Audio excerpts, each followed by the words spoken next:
가정에서 하나님을 예배하는 성도님들을 환영합니다. 사도신경으로 우리의 신앙을 고백합니다. 전능하사 천지를 만드신 하나님 아버지를 내가 믿사오며 그 외아들 우리 주 예수 그리스도를 믿사오니 이는 성령으로 잉태하사 동정녀 마리아에게 나시고 본디오 빌라도에게 고난을 받으사 십자가에 못 박혀 죽으시고 장사한 지 사흘 만에 죽은 자 가운데서 다시 살아나시며 하늘에 오르사 전능하신 하나님 우편에 앉아 계시다가 저릴로서 산자와 죽은 자를 심판하러 오시리라. 성령을 믿사오며 거룩한 공회와 성도가 서로 교통하는 것과 죄를 사하여 주시는 것과 몸이 다시 사는 것과 영원히 사는 것을 믿사옵나이다. 아멘. 찬송가 432장 찬송합니다.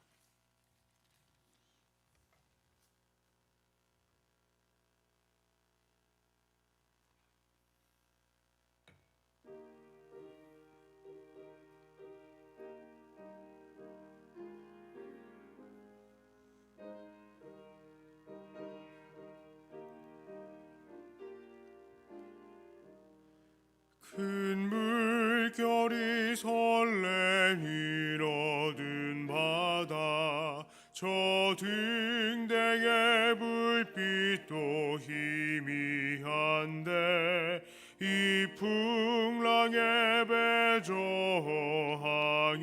아닌 이 작은 배 사공인 주님이라 나 두려움없네 두려움없도다 주 예수님 늙게 여계시도다 이 흉흉한 바다를 다 지나면 저 소망의 나라에 이르리라 큰 풍랑이 이 배를 위협하며 저 깊은 물이 벌려 달려드나 이 바다에 노저항해 아닌 이 작은 배 사공인 주님이라 나 두려움없네 두려움없도다 주 예수님 늙게 여계시도다 이 흉흉한 바다를 다 지나면 저 소망의 나라에 이르리라 큰 소리로 물결을 명하시면 이 바다는 고요히 잠자리라 저 동역이 완하게 밝아올 때 나 주 함께 이 바다 건너가리 나 두려움없네 두려움없도다 주 예수님 늙게 여계시도다 이 흉흉한 바다를 다 지나면 저 소망의 나라에 이르리라. 하나님 말씀은 느헤미야 12장 44절부터 47절까지의 말씀입니다.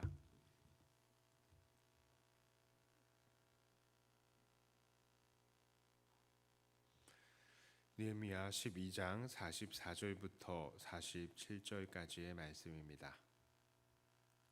이 말씀을 제가 봉독해 올립니다.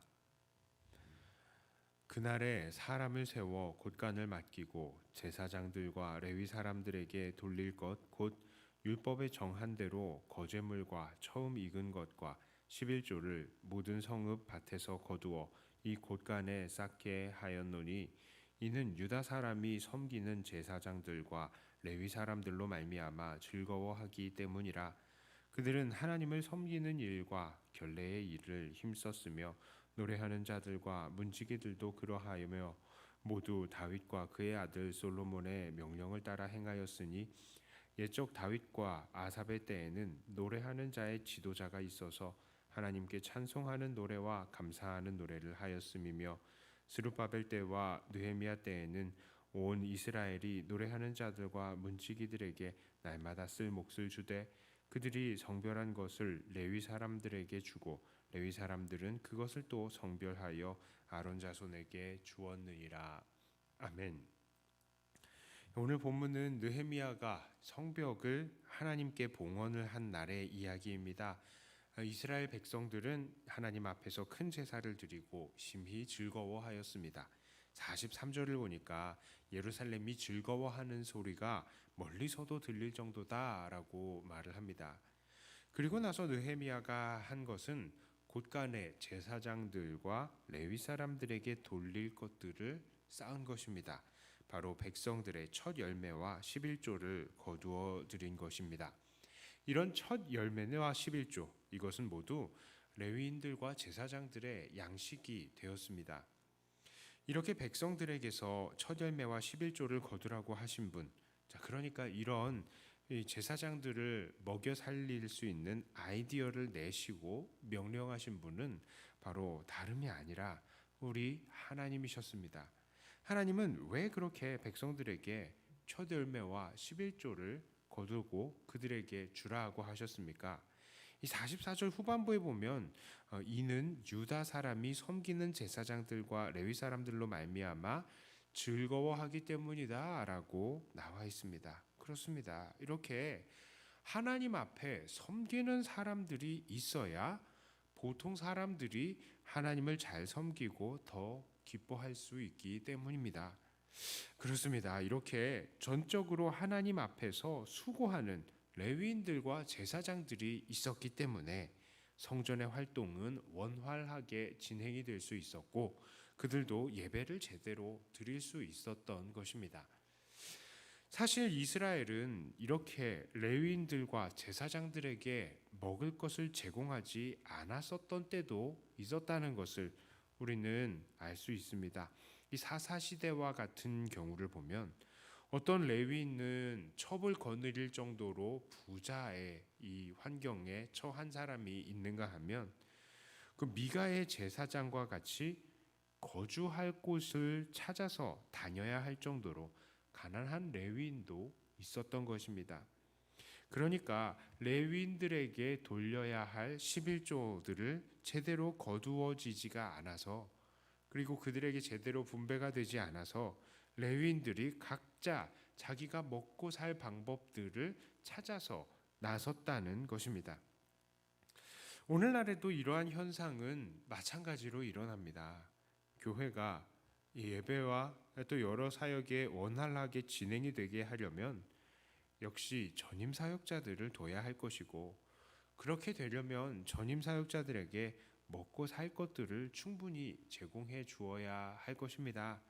만일 이런 것들이 일어나지 않게 된다면 당연히 목사들은 전임으로 사역을 할 수가 없게 되고 먹고 살기 위해서 다른 방법들을 찾게 될 것입니다.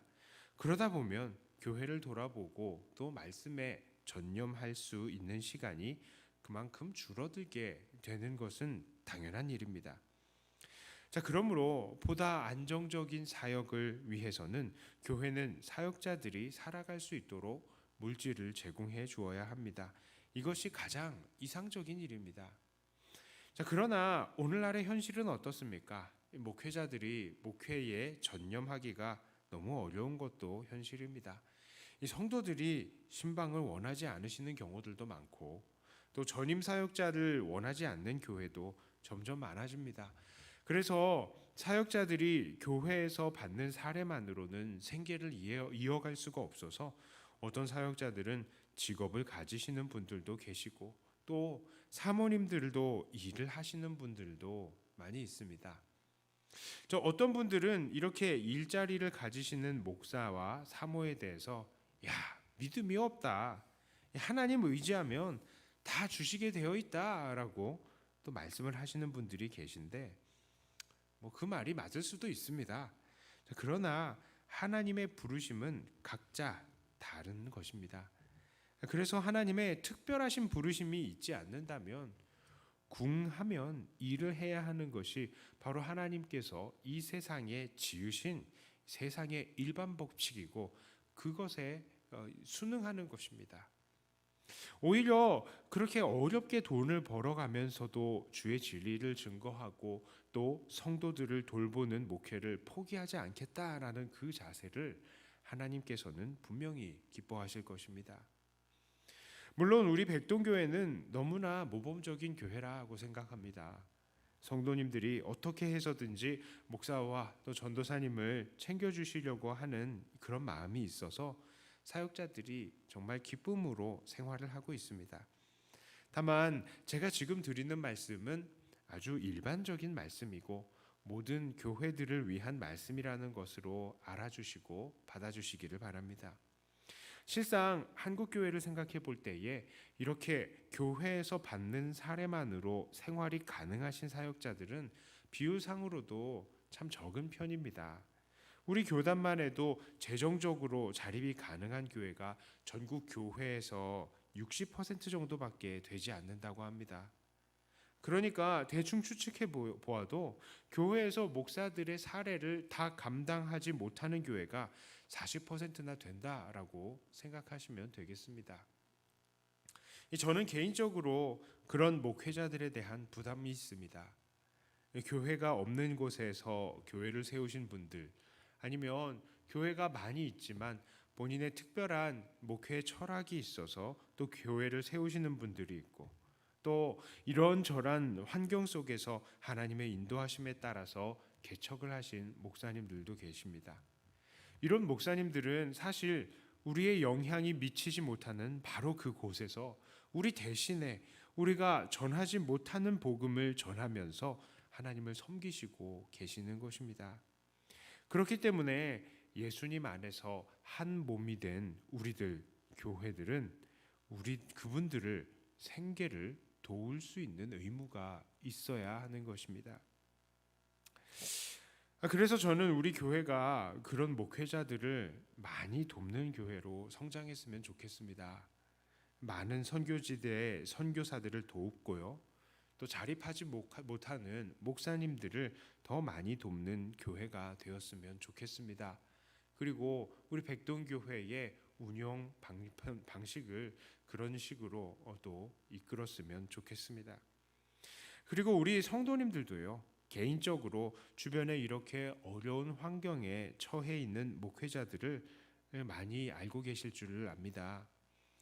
성도님들을 축복합니다. 개인적으로라도 그렇게 물질적으로 어려움을 당하시는 목회자들에게 조금씩이나마 보조해 주실 수 있는 믿음과 환경이 준비되시기를 바랍니다.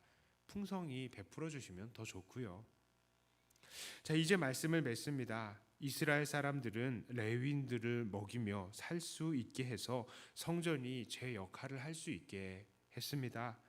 이처럼 우리도 교회적으로 그리고 개인적으로 이렇게 어려움 속에 있는 목회자들을 도와야 할 것입니다.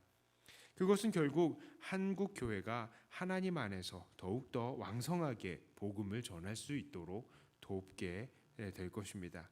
이렇게 말씀의 사역자들을 풍성히 도우며 조국 교회를 왕성히 일으키시는 저와 여러분들이 다 되시기를 주님의 이름으로 축복합니다.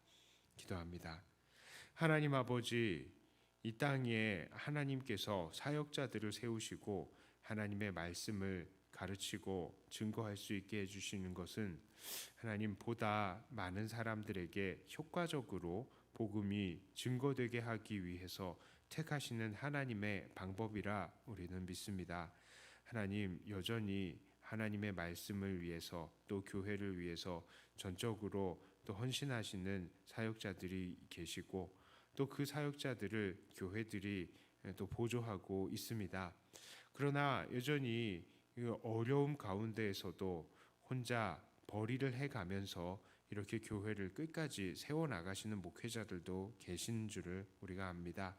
하나님, 어려움에 처한 목회자들을 도울 수 있는 우리 교회가 되게 하여 주시고, 또 우리 각자의 개개인이 되게 하여 주시옵소서.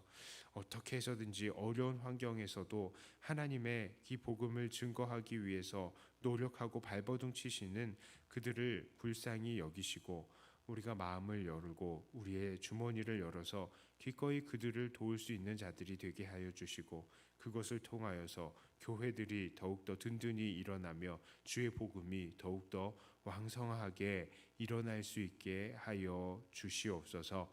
하나님, 이 시간에 또한 기도합니다. 모든 기도의 제목, 마음의 소원들에 우리 하나님께서 응답하여 주시고, 기도하실 때마다 주님의 그 깊은 뜻을 더욱더 깊이 깨닫는 우리가 되게 하여 주시고, 우리 하나님과 충분히 교제하는 시간이 되게 하여 주시옵소서.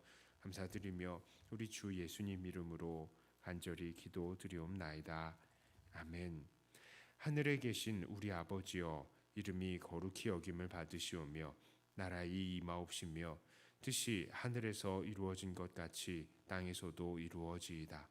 오늘날 우리에게 일용할 양식을 주옵시고, 우리가 우리에게 죄 지은 자를 사하여 준 것 같이 우리 죄를 사하여 주옵시고, 우리를 시험에 들게 하지 마옵시고 다만 악에서 구하옵소서.